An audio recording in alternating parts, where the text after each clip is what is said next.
Welcome to Room B. This is our policy track, and our next presenter is Ryan Ellis. Ryan is Director of Legislative and Regulatory Affairs at the Interstate Mining Compact Commission, where he works on advancing the state's ability to address AML impacts. IMCC also works on behalf of our National Association of Abandoned Mineland Programs.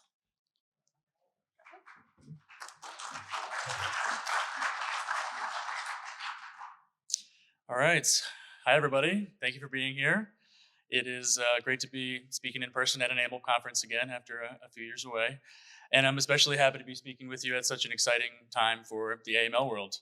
As we heard this morning, there's lots of recent legislative developments and a lot of new funding for AML, which is great. And I'm going to get it and do all that today as much as I can in 20 minutes. I'm just going to jump right in because there's plenty to talk about. Here we go. All right, so infrastructure law. You've already heard a fair amount about this, but so this is the Infrastructure Investment and Jobs Act, formerly, also known as the Bipartisan Infrastructure Law. That's how I'm going to be referring to it today, or the BIL for short. And as I said, this is just an incredibly exciting development for AML, both for coal and for hard rock. The overall headline here is that through the BIL, Congress has secured the future of the coal AML program for a long time to come, at least the next 2 decades. And I think we'll get the vast majority of remaining coal AML work done with this funding. And at the same time, the BIL also set the stage for a hard rock AML funding program, and that's beginning to develop now. I'll come back to it later in the presentation. But before I get into the details of how implementation of these developments is unfolding so far, I think it's worth just taking a moment to recognize what a huge accomplishment the BIL is for AML. And I think, there's a lot of people in this room who have been working for many years, talking to Congress, the public, administrations, anybody who will listen about how important AML work is and how badly we need funding for it. And the BIL represents all that hard work paying off. So I think, now's the time to be celebrating when we're all here together. What a bright future there is for AML as a result of the BIL and all your hard work. So thank you to everyone who contributed to that effort. But getting into the details now, I'm going to focus on coal AML first. The AML fee for coal was reauthorized in the BIL, and so this is the fee on coal production that is paid by coal mining companies to OSM and then directed back out to the states. And this is historically how the AML program has been funded. But the authorization has to be re-upped every so often, and it last expired in September 2021. So the BIL has extended the fee for 13 years at 80% of the previous fee rates. And I've got the new fee rates listed there in the slide. There are really no other major changes to the way that the fee-based side of the program operates. And it will continue, so it'll continue to operate as usual for at least the next 13 years, a few years after that at least, actually. And now to the most exciting development, which is the new money for coal AML, $11.3 billion for coal AML, this time from the Treasury as opposed to from the AML fee. And I'll refer to this as the BIL AML funding, by the way. It does get a little bit confusing now that there's multiple streams of funding. But for context, 11.3 billion, I mean, that sounds like a lot of money, and it is, but it's twice the amount of money that the states have gotten over the last 40 years for coal AML work through the fee. So I think that should give some context for what a massive investment in coal AML this is, and that it's not just going to extend the coal AML program, it's really going to accelerate its progress as well, significantly.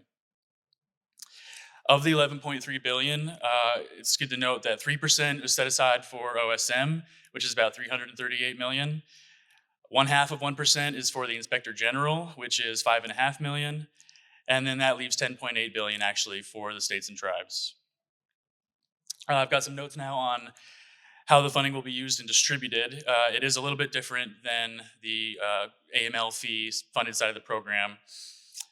So first of all Title IV AML programs are eligible for this funding, which includes certified programs. But there's a catch, which is that you're only eligible for funding insofar as you have the inventory to back up the need for that funding. So in your official EAMLS inventory, the costs that you have recorded there need to be greater than or equal to the amount that you would get in a given year for BIL grants, or your grant will be limited by what you have in the inventory. But otherwise, the funding will be distributed based on the historic coal share formula, which is something that comes from the fee-funded side of the program. And in a moment, I'll show you a chart of how that breaks down by state.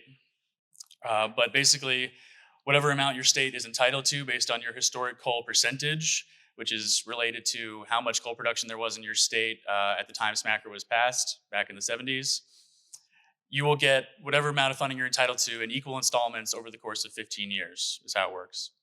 And then the last thing to note here is there's a $20 million minimum amount of funding per state overall, not per year, but overall. But again, you're limited by what's in your inventory. And so we'll see in a moment, in practice, there's only one state that's actually getting the minimum amount of funding of 20 million. So here, as promised, this is the breakdown by state for the first year of funding. And you can see there the historic coal tonnage and percentage numbers also. And again, this is just for the first year, but we expect that it'll basically remain stable for the next 15 years. The only reason really it should change is if a state has completed their inventory and is no longer getting money, then their money will be split among the other states, again, based on the historic coal percentages. So I can't leave that much longer because I do have to move on, but that gives you a sense of what your state has coming if you didn't already know. So I'm going to turn to some of the implementation developments underway for BIL. Again, it's a little bit different than the Title IV program. It's not radically different, but there are some different requirements and processes that are going to be in place. And I do have to go through these quickly, and I wouldn't want to bore you all to death anyway, but I'll bore you a little bit. So there's two branches of the coal AML program now, as we've been saying, and the most notable difference with the BIL funding is that there's going to be a greatly expanded ability to do water treatment work and other environmental work, which is fantastic, I think. And the quick history here would be the priority system up till now with the fee-based side of the program has been that you have to do safety and health projects before you can do environmental projects, unless environmental project happens to be adjacent to a safety and health project. But now with the BIL, you can do all of those types of projects on equal footing with equal priority. And so it's great news, especially for our ability to do acid mine drainage treatment projects, as John was just talking about in the last presentation. The bad news here is that the BIL did not provide the same system for setting funding aside for long-term operation and maintenance of AMD treatment systems. And so, whereas under the fee-based side of the program, you can put 30% of your annual grant aside, for the BIL, you won't be able to do that. And that will be a limiting factor in our ability to do AMD treatment work with BIL funds because, as I'm sure you all mostly know, you really need to be able to set funding aside for long-term operation and maintenance to do these projects. But there is also good news on this front, which is that we have bills in Congress in both the House and the Senate. It's called the STREAM Act. And I've got the bill numbers here noted in the slide. And what this would do is fix the situation and allow AMD set aside authority for the BIL just the same as for the fee-based side of the program. So 30% of your grant, if this passes, would be allowed to be put into your AMD set aside, which is basically a stateside trust fund, I should clarify. And so I've got the bill sponsors also noted there. Special thanks to Casey, Senator Casey and Representative Cartwright and the Pennsylvania delegation. They've really done a lot to lead the way. But thanks to all the sponsors for this and the NGOs and others who've advocated for it. As far as the prospects for the bill, it's not clear yet whether it will make it out of this Congress. It has a lot of good bipartisan support, and I think it's fairly uncontroversial. But it's hard for any bill to make it out of Congress, and we are running out of time. The good news is that it already passed the House, and with flying colors. There was only 9 votes against, which is great. But right now we're waiting on getting a hearing in the Senate, and legislative days are just getting short for that to happen. But my optimistic take would be that even if it doesn't pass during this Congress, we've only had 6 or 8 months or so we've been working on this during this Congress. But next Congress will have 2 years. Then we'll have a lot more runway. And again, a lot of support for this. It's fairly uncontroversial. So I'm optimistic that if not this year, then next Congress will be able to get this through and get the situation resolved. So a few other notable changes with BIL implementation that I think are worth discussing. The 3 I have in this slide are all things that are actually in the law itself, and they all basically relate to how contracts are managed. So the first is that Davis-Bacon wage rates must be paid for AML work using BIL funds. And I think that's true of most of the funding that comes out of the BIL. So this is like a minimum wage level based on what kind of work is being done and where it's happening. The second thing to note here is bid aggregation is encouraged. So the idea is, if you have a lot of small projects, put them together into one larger project when you bid it. And I think the idea is that helps larger contractors, maybe especially union contractors, to compete for the bids. And then the third thing here is what we call minor preference. Really, it's all former and current employees of the mining industry, and the BIL basically encourages the states to prioritize projects that would give employment to former and current employees of the coal industry. And the idea is just that AML exists in a lot of the same places where miners are, and there's a lot of miners out of work. And so if we can put them to work at AML, all the better.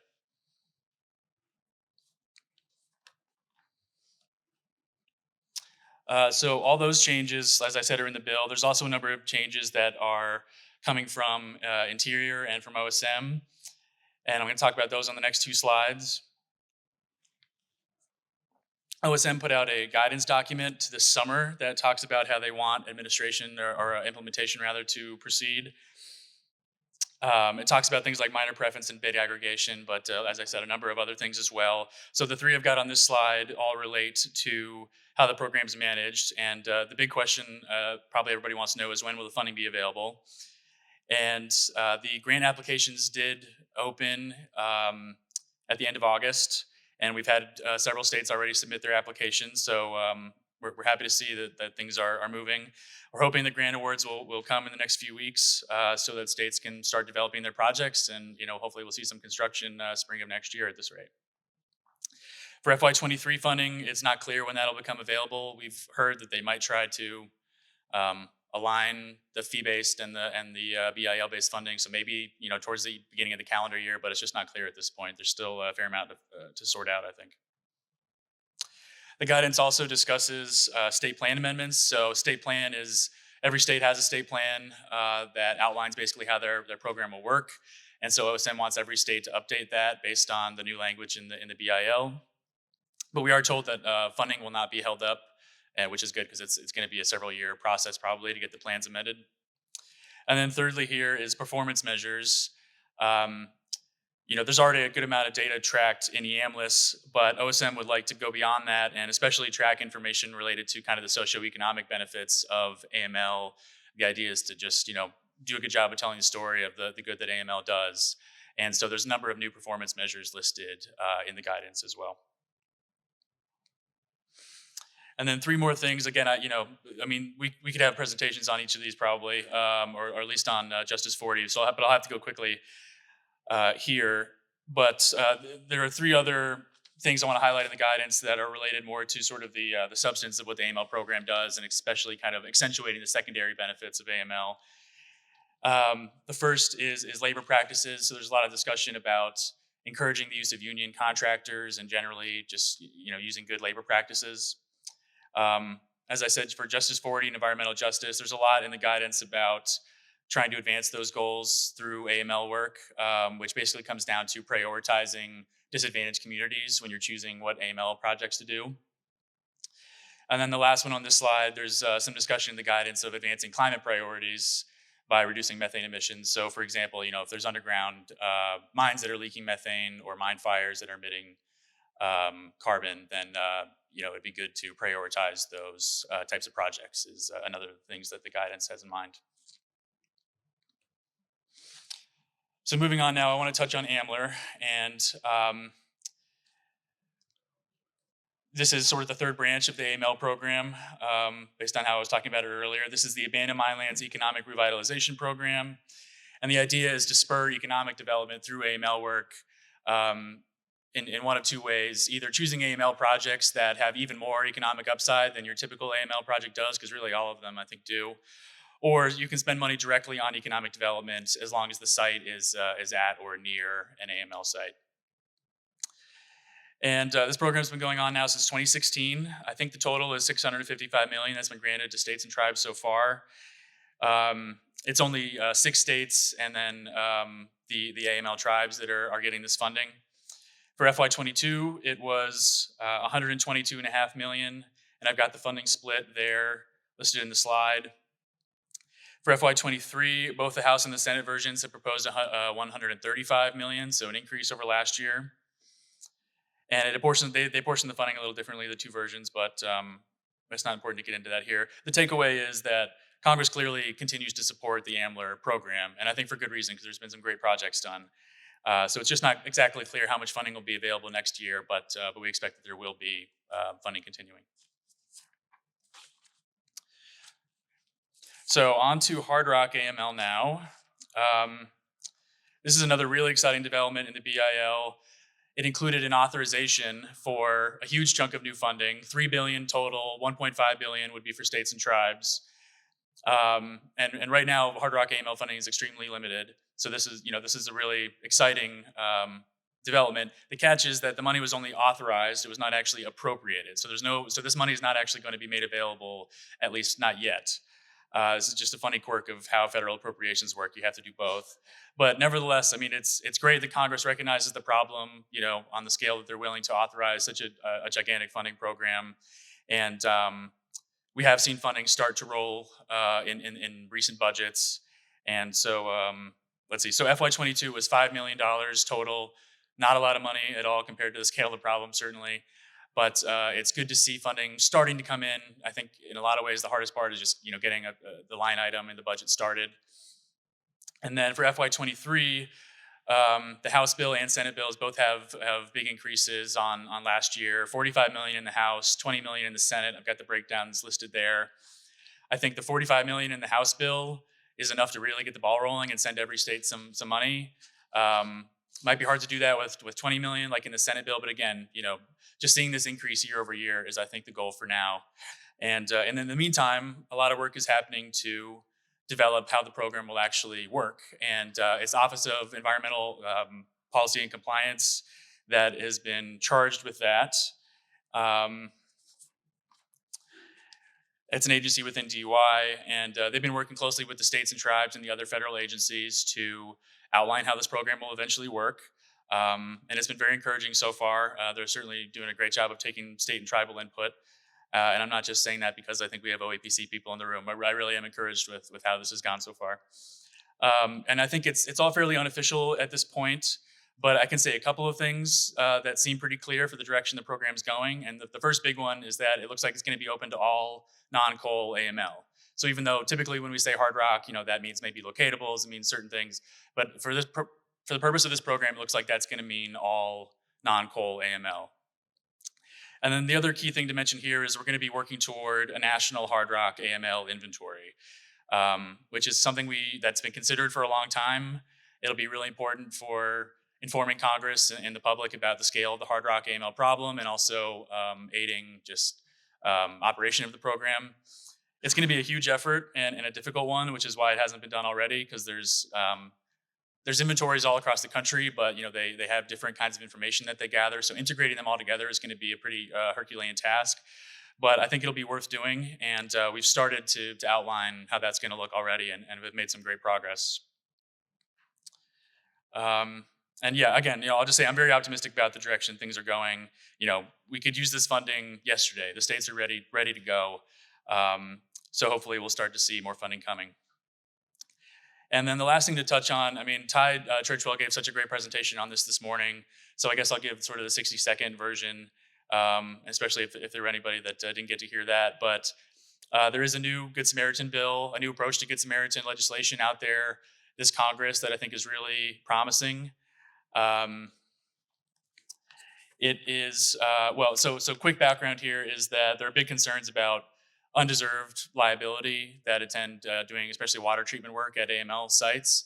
And so, and that has a pretty chilling effect on our ability to do water treatment work, especially out west. So IMCC and a lot of other folks would like to see Good Samaritan protections put in place. So you'd have, as Ty was talking about this morning, narrowly targeted liability protections, in the circumstances where it's deserved, for the parties where it's deserved, that would give them the comfort that they need to do this work without being, unduly sued or fined for improving the environment.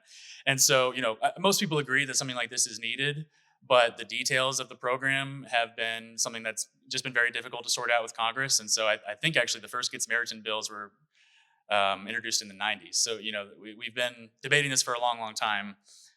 And, so this bill I think is promising in that they've gotten a lot of bipartisan support for it. They've had a couple of hearings that went really well. And the novelty of it basically is that it's a pilot approach. So it's only 15 projects over the course of 7 years. And the fact that it's temporary, I think, is doing a lot to sort of assuage some of the concerns with, as Ty was talking about this morning, how this would affect the integrity of the Clean Water Act. And I think the bill is tailored well to avoid causing any issues. But nevertheless, there are concerns out there. So doing this as a temporary measure is a way of basically just testing out the program and proving that it works. So time's running out to get it done this Congress. I know TU and others are still hard at work trying to make that happen. But same as with the Stream Act. If it doesn't happen this year, I'm optimistic that we'll make even more progress next year when we have 2 full years, because this bill was only introduced in February, so they haven't had much time. So anyway, that's all I've got for you, and I'm at time. Oh, this is just a list of the bill components. I definitely don't have time to go into detail, but suffice it to say, it's a great bill from the state's point of view. I think it does everything a good sand bill needs to do. So we really hope that this passes. I'll leave that up for a second, but that is my last slide. So I'm happy to take any questions if we've got time. Thanks.